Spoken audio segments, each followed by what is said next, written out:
Chocolate ice cream செய்ய போகிறோம். அதுக்கு தேவையான சாக்லேட்டை நம்ம போட்டுக்கலாம். நான் 50 கிராம் சாக்லேட் எடுத்திருக்கேன். 50 கிராம் சாக்லேட் போட்டுக்கிறோம். 25 கிராம் பிஸ்தா,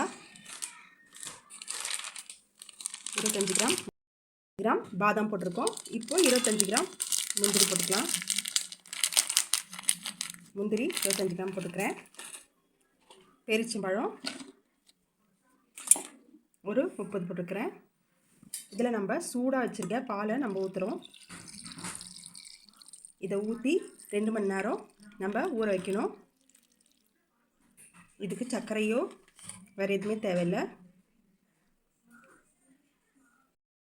கஸ்டர்ட் மில்கை நம்ம 1 டீஸ்பூன் சேர்த்துக்கலாம். இப்போது இது ஒரு 2 ஹவர்ஸ் ஊறட்டும். இப்போது இந்த சாக்லேட்லாம் மெல்ட் ஆகி இது நல்லா ஊறிடுச்சு. இப்போ நம்ம இதை மிக்ஸி ஜாரில் போட்டு அரைக்க போகிறோம். நம்ம இதை அரைச்சிட்டோம். இதை ஃப்ரீசரில் 5 ஹவர்ஸ் வைக்கணும். 5 ஹவர்ஸ் வச்சதுக்கப்புறம் இந்த மாதிரி கட்டியாகிடும். இதை நம்ம மிக்சியில் போட்டு இன்னொரு வாட்டி பிளெண்ட் பண்ணணும்.